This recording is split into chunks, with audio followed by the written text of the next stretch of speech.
Hello friends, welcome back to Manzil classes. My name is doctor Shalu Sharma और आज इस video lecture में हम कंटिन्यू करेंगे गवर्नमेंट स्कीम्स के बारे में पढ़ना, जो कि मेंशन है हमारे अपकमिंग जेकेएसएसबी सुपरवाइजर एग्जाम के सिलेबस में।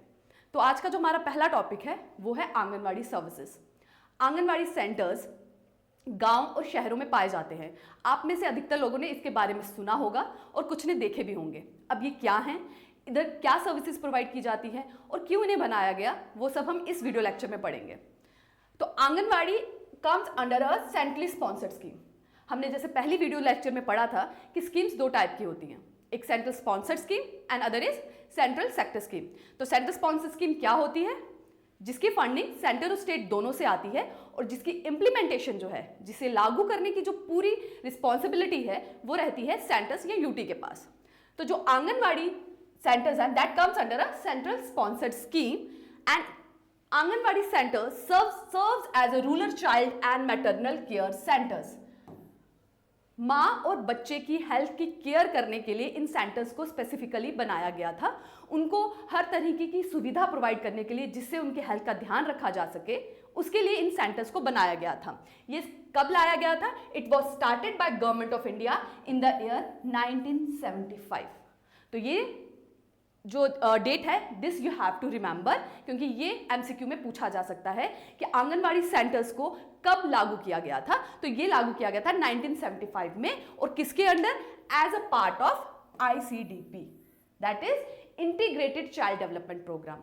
मैंने आपको लास्ट वीडियो में बताया था कि ये कम्युनिटी बेस्ड प्रोग्राम है, एक अम्ब्रेला स्कीम है जो गवर्नमेंट ने लाई है ताकि जो 6 साल तक के बच्चे हैं, जो लैक्टेटिंग मदर्स हैं, जो बच्चों को दूध पिला रही हैं, जो प्रेग्नेंट लेडीज हैं, उनकी हेल्थ का ध्यान रखा जा सके और उन्हें हर तरीके की सुविधा प्रोवाइड की जा सके और उन्हें एक ही जगह पर सारी फैसिलिटीज मिल पाए। इसीलिए इस स्कीम को, इस प्रोग्राम को लाया गया था। तो इसी प्रोग्राम के अंडर आती है Anganwadi services. Fine. So it was started by government of India in 1975 as part of integrated child development programme to combat child hunger and malnutrition. Combat मतलब उसे रोकना, उसे खत्म करना। चाइल्ड हंगर, बच्चों में जो भुखमरी फैली हुई है, ठीक है, बच्चों में जो भुखमरी है, क्योंकि हम सब जानते हैं कि हर देश का जो फ्यूचर है वो लाई करता है बच्चों में। अगर आज की जनरेशन के बच्चे अच्छे होंगे, वो हेल्दी होंगे, वो पढ़े लिखे होंगे, तो देश का फ्यूचर भी होगा। इसीलिए सबसे ज्यादा जो फोकस की जरूरत है वो जरूरत है बच्चों की तरफ, ठीक है। तो इसी के लिए लाया गया था कि चाइल्ड हंगर को और उनके मॉल न्यूट्रिशन को, मतलब उनमें न्यूट्रिशन की कमी जो बच्चों में पाई जाती है, उसे खत्म करने के लिए, उनकी भुखमरी को खत्म करने के लिए इस प्रोग्राम को लाया गया था। और उसी के अंडर आंगनवाड़ी सेंटर्स स्टैब्लिश किए गए थे, ऐसे सेंटर्स जहां पे उन्हें अलग अलग तरह की सर्विसेज प्रोवाइड की जाए, जिसका जो फोकस है वो रहेगा बच्चों और माओं की हेल्थ पर, उनके न्यूट्रिशन पर। क्या क्या सर्विसेज हैं वो हम आगे पढ़ेंगे। इन सेंटर्स में एक और चीज प्रोवाइड की जाएगी, that is elementary child care and education. ये हमारे सिलेबस में भी मेंशन है, इसे हम डिटेल में पढ़ेंगे। Elementary child care and education, छोटे बच्चे जो 5 से 8 साल तक के बच्चे होते हैं, उनको प्रॉपर केयर, उनको प्रॉपर एजुकेशन प्रोवाइड करना, उसका भी जो सिस्टम होगा that will be through the anganwadi centres, ठीक है, and the basic health care. अब जो भी सर्विसेज आंगनवाड़ी सेंटर में प्रोवाइड की जाती हैं, उनका जो बेसिक मकसद है वो ये है, क्या क्या? चाइल्ड हंगर को खत्म करना, मॉल न्यूट्रिशन को खत्म करना, एलिमेंट्री चाइल्ड केयर, छोटे बच्चों को केयर और एजुकेशन प्रोवाइड करना। ये क्या है, ये हम आगे की वीडियो लेक्चर में कंप्लीट पूरा एक्सप्लेन करके पढ़ेंगे, तो आप घबराएं ना। बेसिक हेल्थ केयर प्रोवाइड करना, ठीक है। अब जो इनके हम सर्विसेज पढ़ेंगे ना, उसमें ये सब आपको क्लियर होगा। फाइन। तो इस स्लाइड से हमारे 2 क्वेश्चंस बन जाते हैं। पहला ये कि आंगनवाड़ी सेंटर्स को कब लाया गया था, that was in the year 1975, और ये किस टाइप की स्कीम है, that is centrally sponsored scheme. Fine, चलिए ओके। अब जो मेन हमारा टॉपिक है, जो सिलेबस में मेंशन है, दैट इज आंगनवाड़ी सर्विसेज। तो अब आंगनवाड़ी सेंटर्स में क्या क्या सर्विसेज प्रोवाइड की जाती है? पहला है pre school non formal education. देखिए, बच्चे स्कूल में जब बच्चों की एडमिशन होती है, जो उनकी मिनिमम एज क्राइटेरिया जो रखा गया है वो है 6 साल की उम्र, ठीक है। तो 6 साल के जो छोटे बच्चे हैं उनके लिए कोई फॉर्मल एजुकेशन नहीं होती है, वो प्री प्राइमरी स्कूल में जाते हैं, जैसे नर्सरी, एलकेजी, जो नॉर्मल स्ट्रक्चर बनाया हुआ है। बट वहाँ पे हर बच्चा नहीं जा पाता, ठीक है, क्योंकि हमने देखा है कि हमारी सोसाइटी में इकोनॉमिकली बहुत इम्बैलेंस है, सभी ऐसे स्कूल्स में बच्चों को नहीं भेज पाते। लेकिन ये जो स्टार्टिंग के ईयर्स होते हैं, ठीक है, जो बच्चा पैदा हुआ है तब से लेकर 6 साल तक की उम्र की जो उनकी एज होती है, उसमें बच्चा बहुत कुछ सीखता है, और उसमें जिस तरह का उसका वातावरण रहा है, जो चीज़ें उसने सीखी है, उसका इम्पैक्ट उसकी पूरी ज़िंदगी में रहता है। अगर उस वक्त उस बच्चे की उसकी सोचने की क्षमता, समझने की क्षमता, उसकी लैंग्वेज, उसकी इमोशनल बिल्डअप अगर उस वक्त उसका अच्छा बना है, तो ये काफ़ी हद तक तय हो जाता है कि आगे जाके वो बच्चा एक रिस्पॉन्सिबल सिटीजन बनेगा। तो ये जो स्टार्टिंग के साल होते हैं, ये बहुत इंपॉर्टेंट होते हैं। तो उस वक्त उनको किस प्रकार की एजुकेशन प्रोवाइड की जाए? जनरली पहले ये नेग्लेक्टेड था, इसे इग्नोर किया गया कि बच्चा छोटा है, इसे क्या ज़रूरत है, घर में है, जो पेरेंट्स से सीख रहा है दैट इज़ एनफ। लेकिन नहीं, स्टार्टिंग के साल में ही बच्चों को जैसे बेसिक जो उनकी नॉलेज होती है, जैसे छोटे छोटे अक्षरों को पहचानना, चीज़ों कलर्स को पहचानना, रंगों को पहचानना, ऑब्जर्व करना, चीज़ों को बात करने का तरीका समझना, बैठने का, चलने का, ये सारी चीज़ें जो हैं जो स्टार्टिंग में ही सीखी जाती है। उसके बाद तो फॉर्मल एजुकेशन फर्स्ट सेकंड से स्टार्ट होती है, ठीक है, जिसके एग्जाम्स होते हैं and then you get a degree. But starting में ये जो नॉन फॉर्मल एजुकेशन है, जो आपकी पर्सनैलिटी को, ठीक है, आपकी इंडिविजुअलिटी को बिल्डअप करने में बहुत हेल्प करती है, ठीक है, ये आपके आगे आने वाले फ्यूचर को सेटअप करने में बहुत हेल्प करती है। तो इसीलिए आंगनवाड़ी सेंटर्स के अंदर जो 0 से 6 ईयर तक के बच्चे हैं, उनको 0 से 6 ईयर्स नहीं, 6 मंथ से 6 ईयर्स तक के जो बच्चे हैं, उन्हें pre school non formal education provide की जाती है, ठीक है। उन्हें नॉन फॉर्मल एजुकेशन, जैसा मैंने आपको बताया कि सोचने की तरीका, चीज़ों को आइडेंटिफाई, उनको समझने का, लैंग्वेज सीखने का, चलने का, बोलने का, बैठने का, ये सारे तरीके उन्हें सिखाए जाते हैं, जो उन्हें आगे जाके अपनी फॉर्मल एजुकेशन में काफ़ी काम आते हैं, ठीक। Second is immunisation. इम्यूनाइजेशन टीकाकरण, जो बच्चों को दिया जाता है जब बच्चे पैदा होते हैं, ये दिया जाता है अंडर यूनिवर्सल इम्यूनाइजेशन प्रोग्राम, जो इन टर्न गवर्नमेंट ने एक स्कीम बनाई है, दैट इज इंद्रधनुष, उसके अंदर आता है। अब आपने ये मुझे कमेंट सेक्शन में बताना है कि इंद्रधनुष स्कीम के अंडर कितनी डिजीजेस के लिए जो वैक्सीनेशन है वो प्रोवाइड की जाती है। ये आप ढूंढेंगे और ये आप कमेंट सेक्शन में मुझे बताएंगे कि कितनी डिजीज के अगेंस्ट जो वैक्सीनेशन है वो प्रोवाइड की जाती है। फाइन। तो जो आंगनवाड़ी सेंटर्स हैं वहीं पर इम्यूनाइजेशन भी प्रोवाइड की जाती है, जैसे पोलियो की ड्रॉप्स पे प्रोवाइड की जाएंगी, जो हेपेटाइटिस वगैरह की जो इंजेक्शंस लगते हैं वो उनको पास में प्रोवाइड किए जाएंगे। ये क्यों यहाँ प्रोवाइड की जा रहे हैं, हेल्थ सेंटर्स में क्यों नहीं? क्योंकि anganwadi centres generally walking distance पे होते हैं, विद इन लोकेलिटी होते हैं। तो क्या होता है, लोगों के वॉकिंग डिस्टेंस पे होंगे तो लोगों के लिए ईजी होगा वहाँ पे पहुँचना, और किसी भी कंडीशन में जो बच्चे की जो वैक्सीनेशन है, जो टीकाकरण है, वो मिस नहीं होगा।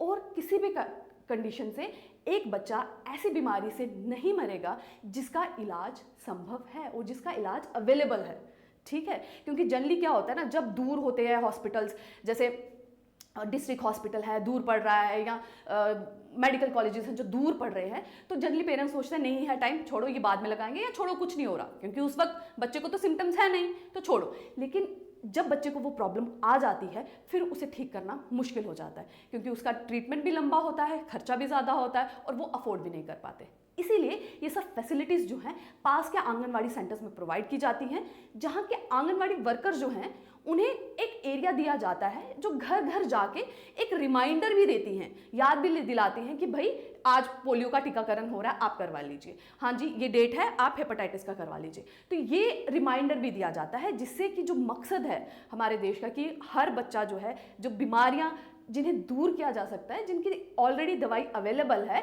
उससे कोई बच्चा ना मरे ना जूझे उस दवाई से, उस बीमारी से। फाइन। नेक्स्ट सर्विस जो प्रोवाइड की जाती है दैट इज हेल्थ चेकअप। तो जो प्रेग्नेंट लेडीज़ होती हैं उन्हें पता है कि उनको रेगुलर चेकअप की ज़रूरत पड़ती है, बट जनरली जो हेल्थ सेंटर्स हैं अगर वो दूर है तो लेडीज़ नहीं जा पाती रेगुलर चेकअप से, और रेगुलर चेकअप ना कराने की वजह से बहुत बार ऐसा होता है कि प्रेगनेंसी में कॉम्प्लिकेशन आ जाती है, जिससे कभी कभी बच्चा या माँ की जान को भी खतरा हो जाता है, ठीक है। तो इसीलिए उनको जो चेकअप है वो आंगनवाड़ी सेंटर्स में प्रोवाइड किया जाता है, जो उनके घर के पास ही हो, जहाँ पे वो इजीली जाके अपना चेकअप, रेगुलर चेकअप करा सके, जिससे कि इन चीज़ों को, जो अवॉइडेबल चीज़ें हैं, उन्हें दूर किया जा सके। Fine, next is nutrition and health education. ये जो आंगनवाड़ी सेंटर्स हैं और इसमें जो वर्कर्स और हेल्पर्स होते हैं, ये रेगुलर बेसिस पे ना मीटिंग्स हेल्ड करते हैं वहाँ की लोकल पॉपुलेशन के लिए। घर घर जाके वो उन्हें बताते हैं कि न्यूट्रिशन की क्या इंपॉर्टेंट है, हेल्थ की क्या है। जैसे कि वो बताएंगे कि हाँ, बच्चे के लिए 6 महीने तक माँ का दूध बहुत ज़रूरी है और आपको पिलाना चाहिए, और उस वक्त के तक आपको क्या क्या चीज़ें खानी हैं, आपकी हेल्थ के लिए क्या ज़रूरत है। जनरली क्या है कि सोसाइटी सेटअप ऐसा है कि विमेन की हेल्थ को जनरली नेग्लेक्ट किया जाता है, और विमेन खुद ही अपनी हेल्थ को नेग्लेक्ट करती हैं। वो फॉर ग्रांटेड ले लेती हैं, वो सोचती हैं कि नहीं, घर में मेल्स ने खा लिया, आदमियों ने खा लिया, वो नहीं भी खाएंगी तो चलेगा। बट इसी अवेयरनेस को लाया जाता है, क्योंकि ये देखा गया है कि हमारे देश में जितनी भी विमेन्स हैं ना, जो 15 से 49 ईयर्स की एज के बीच में पाई जाती हैं, ठीक है, ये जो है ना, इनमें अनीमिया मतलब खून की कमी पाई गई है। मतलब वो इतनी कमज़ोर है कि उनमें खून भी कम पाया गया है, क्योंकि वो, उन्हें नहीं पता कि उनके शरीर को कितना न्यूट्रिशन, कितना उनको कैलोरीज, और कहते हैं कितना उनको ज़रूरत है खाने की, ठीक है। वो उस चीज़ को इग्नोर करती हैं, जिसका इन टर्न पड़ता है इफेक्ट होने वाले बच्चे पर, और जो कि आगे जाके हमारे देश का फ्यूचर बनने वाला है, ठीक है। तो रेगुलर बेसिस पे न्यूट्रिशन एंड हेल्थ एजुकेशन दिया जाता है। उन्हें बताया जाता है कि जो आपके आसपास अवेलेबल चीज़ें हैं, मतलब ज़रूरी नहीं है कि आपको महंगी चीज़ें जो ओट मील्स लेके या कॉर्नफ्लेक्स लेके खाना, नहीं, इसकी ज़रूरत नहीं है। आपके पास जो अवेलेबल है, जो सब्जियां हैं, आप वही खाएं। मतलब प्रोटीन्स लेना है तो न्यूट्री सारी जगह होती है, soybean is a very good source, ठीक है। स्प्राउट्स खाएं। उन्हें बताया जाता है कि अंकुरित दालें की जाए, उससे वो आयरन को ले सकती हैं, ठीक है। उन्हें सप्लीमेंट्स भी दिए जाते हैं, जैसे कि जो प्रेग्नेंट लेडीज़ होती हैं, उनको रेगुलर बेसिस पे आयरन की फ्री गोलियां दी जाती हैं, आयरन और फॉलिक एसिड की। फॉलिक एसिड क्या होता है, जो साइंस बैकग्राउंड से नहीं होंगे, फॉलिक एसिड इज विटामिन, ठीक है। और ये जो होता है, ये बॉडी को बनाने में, जो बच्चा जो अभी पैदा नहीं हुआ होता, उसकी बॉडी को बनाने में जो ये इस विटामिन का बहुत इंपॉर्टेंट रोल होता है। तो प्रेग्नेंट लेडीज को ये फ्री फॉलिक एसिड और आयरन की टैबलेट्स प्रोवाइड की जाती हैं, ठीक है। और उन्हें एजुकेट किया जाता है ताकि वो अपना ध्यान रखें और ओवरऑल हेल्थ स्टैंडर्ड सोसाइटी का इंक्रीज हो। Fine, next is supplementary nutrition. Supplementary nutrition, ये आगे हम स्लाइड में पढ़ेंगे, क्योंकि ये हमारे सिलेबस में सेपरेटली मेंशन भी है, सप्लीमेंट्री न्यूट्रिशन प्रोग्राम, ठीक है। ये मैं आपको आगे की स्लाइड में बताती हूँ। Next is the referral service. Referral services क्या होती है? The services of anganwadi workers are utilized in respective areas for referring of pregnant ladies and child to nearby hospitals. Generally क्या होता है, जब डिस्ट्रिक्ट हॉस्पिटल में कोई पेशेंट आता है ना, तो उसका देखा जाता है कि आपको रेफ़र किया है किसी डॉक्टर्स ने कि नहीं। तो ये जो आंगनवाड़ी सेंटर्स है ना, अगर उन्होंने रेगुलर चेकअप करते हुए उन्हें लगा कि ऐसा ज़रूरत है, इनको चेकअप की ज़रूरत है, इन्हें डिस्ट्रिक्ट हॉस्पिटल भेजना है, तो अगर वो रेफ़र करते हैं तो उनके रेफरल को कंसीडर किया जाता है, ठीक है। उनके रेफरल को कंसीडर किया जाता है और वो रेफ़र कर सकते हैं पास के डिस्ट्रिक्ट हॉस्पिटल या कम्युनिटी हेल्थ सेंटर में प्रेग्नेंट लेडीज़ या बच्चों को, अगर उन्हें ऐसा लगे कि इन्हें इमीडिएट अटेंशन की या इमीडिएट केयर की ज़रूरत है। फाइन, ओके, तो ये हो गया। तो हमने देखा कि आंगनवाड़ी सेंटर्स के अंदर 6 तरह की सर्विसेज प्रोवाइड की जाती हैं। क्या क्या है? Pre school non formal education, immunisation टीकाकरण, हेल्थ चेकअप, रेगुलर उनकी सेहत का ध्यान रखना, उनका चेकअप करना, nutrition and health education, supplementary nutrition and referral services. ये 6 सर्विसेज जो हैं वो आंगनवाड़ी सेंटर्स में प्रोवाइड की जाती है। इसके अंडर ये जो हेल्थ चेकअप और रेफरल सर्विसेज एंड इम्यूनाइजेशन है, ये सेकेंड, थर्ड एंड ये जो है ये NHM के अंडर प्रोवाइड किया जाता है, क्योंकि ये सब जो है ये हेल्थ से रिलेटेड है। तो जो नेशनल हेल्थ मिशन है जो गवर्नमेंट ने लॉन्च किया है, ये तीनों सर्विसेज उसी के अंडर प्रोवाइड की जाती हैं। लेकिन जो सेंटर है जहां पे ये फैसिलिटीज दी जाएंगी वो होगा आंगनवाड़ी सेंटर, ठीक है।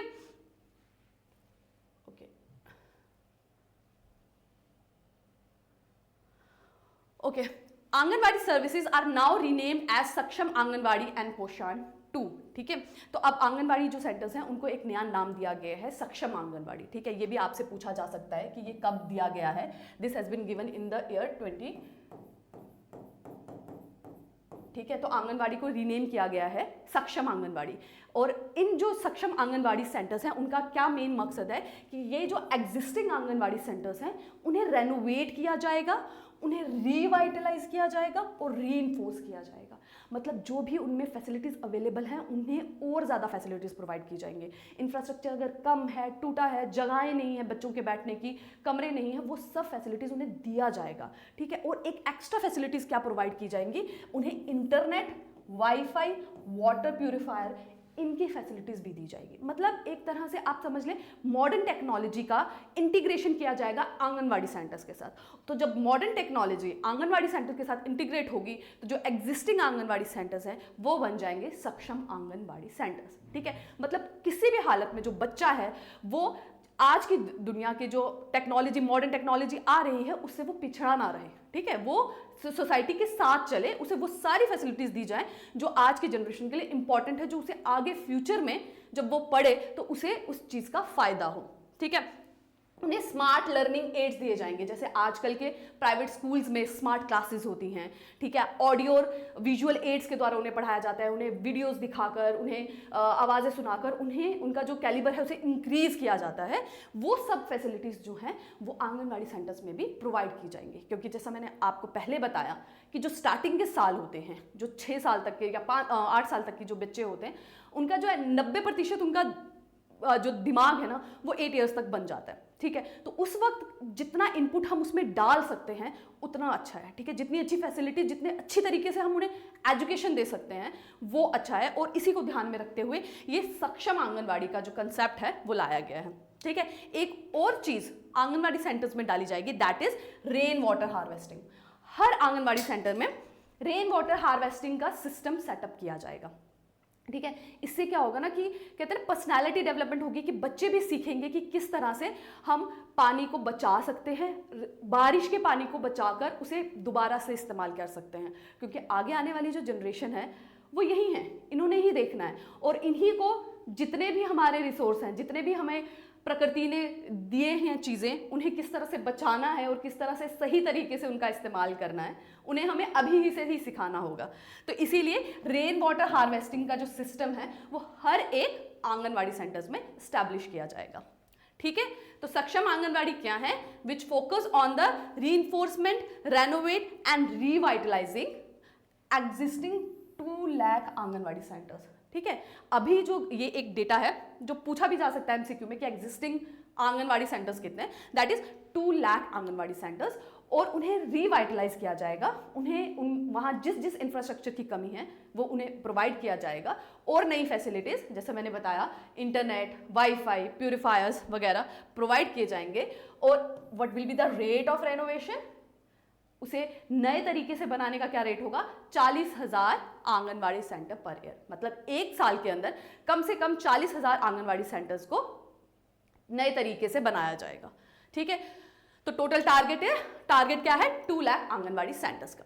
फाइन, चलिए ओके। अब हम देखते हैं कि ये जो आंगनवाड़ी सेंटर्स में सर्विसेज प्रोवाइड की जा रही हैं उसके बेनिफिशरीज कौन है, मतलब वो किन्हें प्रोवाइड की जाएंगी। तो ये प्रोवाइड की जाएंगी बच्चे जो 0 से 6 साल की तक की उम्र के हैं, सारी प्रेग्नेंट विमेन्स और लैक्टेटिंग मदर्स, ठीक है। और बेनिफिशरीज को आइडेंटिफाई कैसे किया जाएगा, on the basis of Aadhaar. Fine, तो लैक्टेटिंग मदर्स, लैक्टेटिंग मतलब जो बच्चों को दूध पिला रही है, नर्सिंग मदर, और प्रेग्नेंट विमेन्स, और साथ में हर वो बच्चा जो 0 से 6 साल तक की उम्र का है। फाइन, अब व्हाट इज द सिग्निफिकेंस, मतलब क्या जरूरत है आंगनवाड़ी सेंटर्स की, या इसके होने से क्या फर्क पड़ा है, ठीक है। तो it has help in the affordable and accessible health care system. Affordable क्या होता है, जिसका आपको आउट ऑफ पॉकेट, मतलब अपने बजट से हिल के खर्चा ना करना पड़े, दैट इज अफोर्डेबल, ठीक है। जिसे आराम से इंसान का जो महीने का खर्च है उसके अंदर ही वो, देखिए आज कोरोना के बाद हर इंसान जानता है कि हेल्थ बहुत इंपॉर्टेंट है।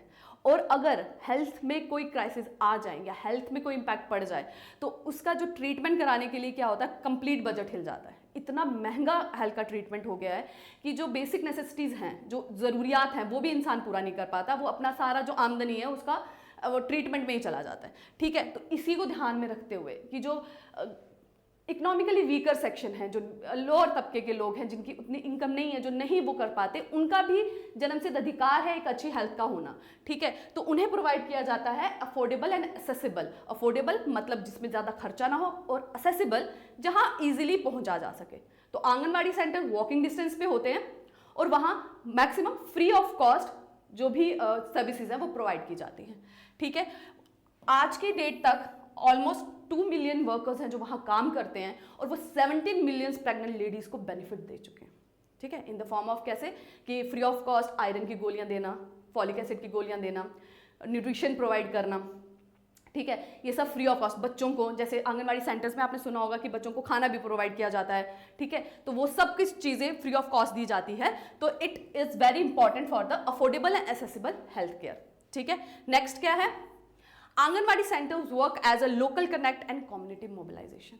अब जो आंगनबाड़ी सेंटर्स होते हैं ना, उसमें जो भी वर्कर्स और हेल्पर को रिक्रूट किया जाता है, उन्हें रखा जाता है, वो जनरली लोकल एरिया के ही होते हैं, ठीक है। लोकल एरिया आप मतलब अगर एक पर्टिकुलर गांव है, उसी गांव में अगर किसी बंदे के पास उतनी क्वालिफिकेशन है जो कि रेकमेंड की गई है, उसे रिक्रूट कर दिया जाता है, उसे बिठा दिया जाता है एज अ आंगनबाड़ी वर्कर और हेल्पर। अब वो उसी गाँव का है, उसकी लैंग्वेज भी वही है, वो लोगों को जानता भी है, वो अपनी बेसिक प्रॉब्लम्स को भी जानता है कि उस गांव में हेल्थ सिस्टम में क्या प्रॉब्लम है, कि लोगों को किस चीज़ की ज़रूरत है और लोग क्या चाहते हैं। तो ये ना जो कनेक्टिविटी है वो बहुत इजी हो जाती है, और लोग उनकी बातों को इजीली अंडरस्टैंड भी कर पाते हैं, ठीक है, और एक्सेप्ट भी करते हैं। अगर कोई बाहर से अगर कोई एक डॉक्टर को बुलाया जाए और उन्हें बोला जाए कि भाई आप इन्हें समझाइए गांव के लोगों को, शायद कहीं ना कहीं कम्युनिकेशन गैप हो जाए, लोग समझ ना पाए। लेकिन अगर उन्हीं में से एक बंदे को उठाकर जिसके पास उतनी नॉलेज है, जिसे प्रॉपर ट्रेनिंग दी जाएगी, वो उन्हें समझाए उनके हेल्थ के बारे में कि किस चीज़ का है, किस तरह से आपको एक प्रेग्नेंट लेडी का ध्यान रखना है, किस तरह से नवजात शिशु का ध्यान रखना है, तो उनकी बातों को वो इजीली अंडरस्टैंड कर पाएंगे, ठीक है। जैसे हम अपने ही कंटेक्स्ट में ले लें कि जब हमारा एजमेंट मतलब हमारे एरिया का कोई मतलब हमारे ही ग्रुप से कोई बच्चा जब टॉप करता है और जब वो अपनी स्ट्रगल के बारे में बताता है, तो हम इजीली रिलेट कर पाते हैं कि हाँ, अगर ये हमारे बैकग्राउंड से आया है और अगर ये टॉप कर सकता है तो हम क्यों नहीं। बिसाइड्स इसके कि कोई ऐसा बच्चा टॉप करे जिसके पास सभी फैसिलिटीज़ नहीं हो, जिसने बहुत अच्छे से कहते हैं ना कि हाई फाई क्लासेस ले रखी हो, सब कुछ प्रॉपर वे से किया हो, उससे हमें रिलेट करने में प्रॉब्लम होता है। हम कहते हैं यार नहीं यार, इसकी तो स्टार्टिंग से स्कूलिंग ही वैसी थी तो इसके लिए इजी था, ठीक है। तो ये जो है कि जो लोकल कनेक्ट होता है वो इजीली फील होता है, क्योंकि ये जो आंगनबाड़ी सेंटर्स के जो वर्कर्स और हेल्पर्स होते हैं ये उसी लोकल एरिया से आते हैं। Fine. Next is eradicating the mall nutrition. ये पाया गया है कि वर्ल्ड के जो 1/3 स्टंटेड चिल्ड्रन होते हैं। अब स्टंटेड क्या होता है, देखिए स्टंटिंग ये आपने टर्म सुनी होगी और ये एमसीक्यूज में भी पूछी जा सकती है, बहुत से कॉम्पिटिटिव एग्जाम्स में पूछी भी जाती है। इसका क्या होता है कि पर्टिकुलर एज में जो हाइट है वो कम है बच्चे की। जैसे मैं आपको बताती हूँ कि एक टेबल है कि अगर 2 साल का बच्चा है तो उसका जो वेट है इट शुड बी 12 kg और जो उसकी हाइट है it should be around 85.5 centimetre, ठीक है।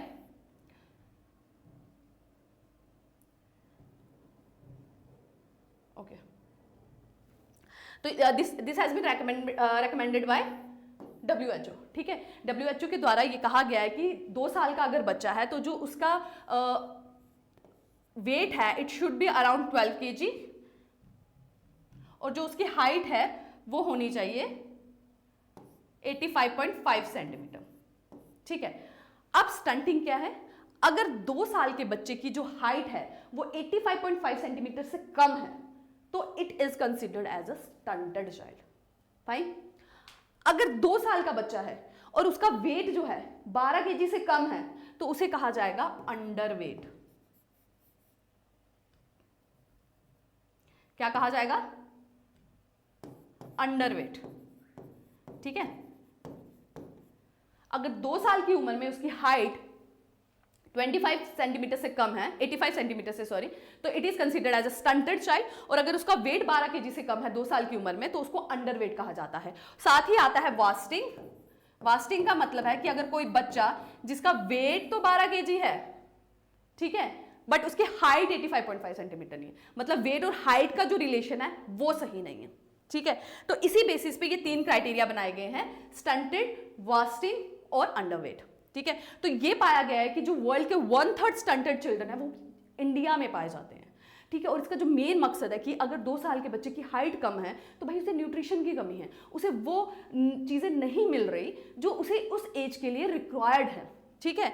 तो इसी के अंडर ये आंगनवाड़ी सेंटर एक बहुत इंपॉर्टेंट रोल प्ले करते हैं, क्योंकि जैसे हमने पढ़ा कि इनकी सर्विसेज में से एक सर्विस है सप्लीमेंट्री न्यूट्रिशन की, जहां पे वो न्यूट्रिशन प्रोवाइड करते हैं प्रेग्नेंट लेडीज को भी और बच्चों को भी। Fine. Next is ensure access to government programmes. अब गवर्नमेंट की जो भी स्कीम्स हैं, जैसे बताया आंगनवाड़ी सेंटर्स के थ्रू इम्यूनाइजेशन दी जा रही है, यूनिवर्सल इम्यूनाइजेशन प्रोग्राम गवर्नमेंट का है तो वो आंगनवाड़ी सेंटर के थ्रू हो रहा है। नेशनल हेल्थ मिशन गवर्नमेंट का है, उसी के थ्रू आंगनवाड़ी सेंटर्स में हेल्थ चेकअप प्रोवाइड किया जा रहा है। सप्लीमेंट्री न्यूट्रिशन प्रोग्राम गवर्नमेंट का है, उसकी भी सर्विसेज किसके थ्रू प्रोवाइड की जा रही है, आंगनवाड़ी सेंटर्स के थ्रू। तो ये जो है सारे गवर्नमेंट प्रोग्राम की एक्सेसिबिलिटी को इंश्योर करता है, ठीक है। Fine, okay. And next is health crisis management. अब जब कोविड क्राइसिस आया था उस टाइम पे जितने भी हेल्थ ये जो आंगनवाड़ी वर्कर्स थे और हेल्पर्स थे, इनको ट्रेनिंग दी गई और इन्होंने घर घर जाकर अवेयरनेस फैलाई है कि किस तरह से आपको मास्क यूज़ करना है, हाथ धोने हैं, किस तरह से आपको डिस्टेंस बना के रखना है अगर घर में किसी को कोई प्रॉब्लम है। तो इन्होंने इस जो कोविड क्राइसिस था उसे मैनेज करने में आंगनवाड़ी हेल्पर्स और वर्कर्स का बहुत इंपॉर्टेंट रोल है। तो इन फ्यूचर भी अगर भगवान ना करे दोबारा से कभी कोई हेल्थ क्राइसिस आता है तो ये एक बहुत इंपॉर्टेंट रोल प्ले करते हैं, ठीक। Now coming towards the issues, ठीक है। हमने सिग्निफिकेंस तो देख लिया कि ये किस तरह से हेल्प कर रहे हैं एक इंडिया के कंप्लीट हेल्थ सेटअप को इम्प्रूव करने में। अब हम देखते हैं कि इश्यूज क्या क्या है। तो लैक ऑफ स्किल सेट, जैसे कि हमने देखा कि प्रॉपर ट्रेनिंग इन्हें प्रोवाइड तो की जाती है बट जितनी रिक्वायर्ड है उतनी नहीं, ठीक है। उनको उतना नहीं है। जैसे अब हर एक गवर्नमेंट डिपार्टमेंट में टेक्नोलॉजी का इंटीग्रेशन हो रहा है, टेक्नोलॉजी का यूज़ किया जा रहा है, लेकिन जो भी वर्कर्स और हेल्पर्स होते हैं उनकी जो मिनिमम क्वालिफिकेशन है वो समझी जाती है 10 या 10th या 12th तक। तो उन्हें ये जो नए नए प्लेटफॉर्म्स आते हैं, नए नए सॉफ्टवेयर्स करते हैं, उन्हें चलाना नहीं आ पाता। उन्हें वो ट्रेनिंग चाहिए, उन्हें वो प्रॉपर ट्रेनिंग और प्रॉपर स्किल दी जाए ताकि वो उन चीज़ों का इस्तेमाल कर सके और अच्छे से सर्विसेज प्रोवाइड कर सके। फाइन। लैक ऑफ रिसोर्सेज, सबसे पहले किसी भी चीज़ को, किसी भी स्कीम की सक्सेस जो है फंड्स पे डिपेंड करती है। अगर फंड्स प्रॉपर नहीं आ पा रहे, फंड्स का कंप्लीटली गवर्नमेंट से नहीं आ पा रहे प्रॉपर, तो उस स्कीम का सक्सेसफुल होना लिमिटेड हो जाता है, ठीक है। तो लैक ऑफ रिसोर्सेज देखा गया है। Third is service condition demotivating. ये जो इनको पैसे मिलते हैं आंगनवाड़ी वर्कर और हेल्पर्स को काम करने के, वो बहुत मिनिमम है। आई थिंक अराउंड 1000 या 1500 इतना ही दिया जाता है, ठीक है। जो इंसेंटिव्स हैं, जैसा हमने जननी सुरक्षा योजना में देखा था, 600 400 यहीं तक के उनको इंसेंटिव मिलते हैं। और आज जहाँ पर महंगाई इतनी है तो इतना सा इंसेंटिव्स क्या कहता है। और उनका जो काम है ना वो फील्ड जॉब है, मतलब घर घर जाके लोगों को बताना, उन्हें अवेयर करना। तो काम बहुत ज़्यादा है लेकिन जो उनको उसका जो आउटकम मिल रहा है वो बहुत कम है, इसीलिए बड़ा डीमोटिवेटिंग हो जाती है कंडीशन, ठीक है। लैक ऑफ टाइम, मतलब इनको पूरा डेटा बना के रखना, कितने लोग, कितनी प्रेग्नेंट लेडीज इस एरिया में हैं, कितने बच्चे हुए, उनकी रजिस्ट्रेशन, कितने 0 से 6 साल तक के कितने बच्चे हैं, इस सब का उनको ना डेटा बड़ा बना के रखना पड़ता है। तो जो उनके एडमिनिस्ट्रेशन काम होता है ना वो बहुत ज़्यादा होता है, जिससे कहीं ना कहीं उनका जो फील्ड वर्क है, जो एक्चुअल उनको सर्विसेज प्रोवाइड करनी है, वो हैम्पर हो जाती है, ठीक। Next is lack of infrastructure. एक डेटा नीति आयोग का जो आया है उसके अराउंड सिर्फ 59% जो आंगनवाड़ी सेंटर्स हैं उन्हीं के पास सफिशिएंट सीटिंग अरेंजमेंट है। मतलब बाकी जो 40% हैं उनके पास प्रॉपर सिटिंग फैसिलिटीज़ भी नहीं है, कि जितने बच्चे वहाँ आ रहे हैं सब बच्चे प्रॉपर्ली बैठ भी नहीं पाते, और जो उन्हें पढ़ा रहा है, जो उन्हें सर्विस प्रोवाइड कर रहा है, उसकी भी फैसिलिटीज़ नहीं है, ठीक है। और प्रॉपर सैनिटेशन भी नहीं है, ठीक है। इसीलिए जो हमने अभी पढ़ा कि सक्षम आंगनवाड़ी का कंसेप्ट लाया गया है, जिसमें इन्हीं जो आंगनवाड़ीज़ हैं, जो एग्जिस्टिंग आंगनवाड़ी हैं, उन्हें रेनोवेट किया जा रहा है, उनकी कैपेसिटी को बड़ा किया जा रहा है। फाइन। तो ये सब है इश्यूज। अब इन्हें दूर कैसे कर सकते हैं, ठीक है। What are the remedial. तो गवर्नमेंट ने इनकी जो ट्रेनिंग टाइम पीरियड है उसे बढ़ाया गया है। हर साल उनको कम से कम 26 दिन के लिए ट्रेनिंग दी जाती है, और इंफॉर्मेशन टेक्नोलॉजी का भी इंटीग्रेशन किया गया है, जिसके लिए उन्होंने एक ऐप लाई है, दैट इज़ पोषण ट्रैकर। ये हमारे सिलेबस में भी मेंशन है, ये मैं आपको डिटेल में भी बताऊंगी। ये एक ऐप है जो कम्प्लीटली जो है ना, जो आंगनवाड़ी वर्कर्स का काम है उस पर पूरा जो है उनका देख रेख करती है, ठीक है, प्रॉपर उसका देखती है कि कितना काम उन्होंने किया, क्या उसका प्रोग्रेस क्या है उस काम की, इस ऐप के थ्रू होती है। और इसी ऐप की मेंटेनेंस करने के लिए, इसी के अकॉर्डिंगली काम करने के लिए आंगनवाड़ी वर्कर्स को मोबाइल फ़ोन्स भी प्रोवाइड किए गए हैं, ठीक है। और हर पर्टिकुलर डिस्ट्रिक्ट में एक पर्सन को भी एम्प्लॉय किया गया है जो कि उनकी हेल्प करेगा इन केस उनको इस ऐप से रिलेटेड कोई प्रॉब्लम होगी या मोबाइल फ़ोन्स के अकॉर्डिंगली काम करने में कोई प्रॉब्लम होगी तो उसकी हेल्प आउट करने के लिए। फाइन, तो ये हो गए रेमेडियल। तो आंगनवाड़ी सर्विसेज हमारी कंप्लीट हो गई, जिसमें हमने पढ़ा कि वो 6 तरह की सर्विसेज प्रोवाइड करते हैं। उसमें से एक इंपॉर्टेंट सर्विस है that is supplementary nutrition programme, ठीक है, वो भी दिया जाता है आंगनवाड़ी सेंटर्स में ही। अब ये क्या है? It is a centrally sponsored scheme and it has been launched by the ministry of women and child development, ठीक है। सप्लीमेंट्री न्यूट्रिशन मतलब सप्लीमेंट्री क्या होता है? जो आप ऑलरेडी ले रहे हैं उससे ज़्यादा, ठीक है, एक सप्लीमेंट देना, थोड़ा जो अवेलेबल है उससे थोड़ा ज़्यादा आपको प्रोवाइड कराना, ठीक है। तो ये आती है central sponsor scheme and it has been launched by the ministry of women and child development. What is the aim? Its aim is to improve nutrition and health status of children in age group of 0 to 6 years. अब supplementary nutrition programme का जो main मकसद है वो है कि जो बच्चे हैं 0 से 6 साल तक की उम्र के, उनके न्यूट्रिशन को बढ़ाना, खाली उनके नहीं बल्कि जो स्कूल ड्रॉप आउट्स हैं, जो बहुत किसी तरह से भी माल न्यूट्रिशन का शिकार है, मतलब वो कुपोषित हैं, उन्हें कमी है, खून की कमी, न्यूट्रिशन की कमी, जो प्रेग्नेंट लेडीज़ हैं उन्हें कमी है, उन्हें ये एक्स्ट्रा न्यूट्रिशन प्रोवाइड करना फ्री ऑफ कॉस्ट। फाइन, अब इसमें क्या दिया जाता है? इसमें कौन कौन से बेनिफिशरीज आ जाते हैं?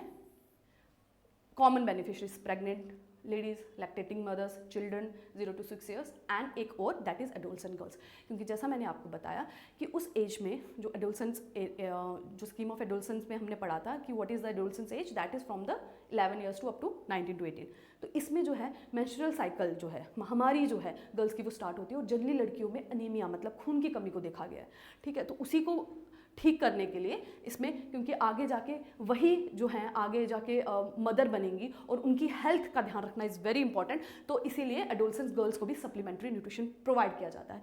अब इसके अंदर क्या दिया जाता है? टेक होम राशन, मतलब घर ले जाने के लिए राशन दिया जाता है। नॉर्मली क्या होता है ना कि आंगनवाड़ी सेंटर्स में ना बच्चों को वहीं खिलाया जाता है, विमेंस भी अगर आती हैं उन्हें वही प्रोवाइड किया जाता है। लेकिन अगर कुछ ऐसे बच्चे हैं जो रोज़ नहीं आ सकते, प्रेग्नेंट लेडीज़ हैं जो डेली आंगनवाड़ी सेंटर्स में नहीं आ सकती, तो उन्हें घर ले जाने के लिए राशन दिया जाता है। अब उसके लिए कुछ मेंशन है कि कितना कितना प्रोवाइड किया जाता है।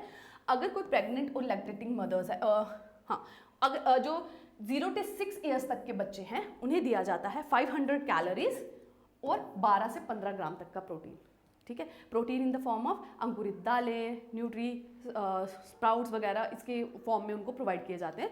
एग्स, ठीक है, अगर मिल्क भी प्रोवाइड किया जाता है, ठीक है। तो जो 0 से 6 years तक के बच्चे हैं उन्हें दिया जाता है 500 कैलोरीज और 12 से 15 ग्राम तक का प्रोटीन घर ले जाने के लिए ऑन द डेली बेसिस, ठीक है। और जो है लैक्टेटिंग मदर्स, प्रेग्नेंट वीमेंस और एडोलसेंट गर्ल्स, उन्हें कितनी कैलोरीज दी जाती है? 600 calories and 18 to 20 gram of protein. Fine, तो ये हमसे पूछा जा सकता है। कैलोरीज तो उतनी इंपॉर्टेंट नहीं है but this protein, this is important, ठीक है, कि जो 0 से 6 साल तक के बच्चे हैं उन्हें 12 से 15 ग्राम तक का प्रोटीन, जो प्रेग्नेंट लेडीज़ हैं, लैक्टेटिंग मदर्स हैं, एडोलसेंट गर्ल्स हैं, उन्हें 18 से 20 ग्राम तक का प्रोटीन, और जो सीवियरली माल न्यूट्रिशन मतलब बहुत ही कुपोषित बच्चे हैं उन्हें 20 से 25 ग्राम। और कब तक? एक साल में 300 डेज, 365 डेज होते हैं तो 300 डेज मतलब ऑन एन एवरेज संडेज और जो गेजेटेड हॉलीडेज हैं उन्हें निकाल कर 300 डेज तक जो pregnant ladies, lactating mothers, adolescent girls, छोटे बच्चे, उन सबको टेक होम राशन प्रोवाइड किया जाता है। कैसे? 12 से 15 ग्राम, 18 से 20 ग्राम और 20 से 25 ग्राम के रूप में। Fine, okay, that's it for the anganwadi services. तो हमने आंगनवाड़ी सर्विसेज में पढ़ा कि आंगनवाड़ी सेंटर्स में किस तरह की सर्विसेज प्रोवाइड की जाती हैं, और उसमें सप्लीमेंट्री न्यूट्रिशन प्रोग्राम के बारे में भी हमने पढ़ा, ठीक है। और अब जो नेक्स्ट स्कीम के बारे में हम नेक्स्ट वीडियो में पढ़ेंगे। अगर इससे रिलेटेड आपको कोई भी क्वेरी है तो आप कमेंट सेक्शन में पूछ सकते हैं। और चलिए फिर मिलते हैं नेक्स्ट वीडियो लेक्चर में। Thank you.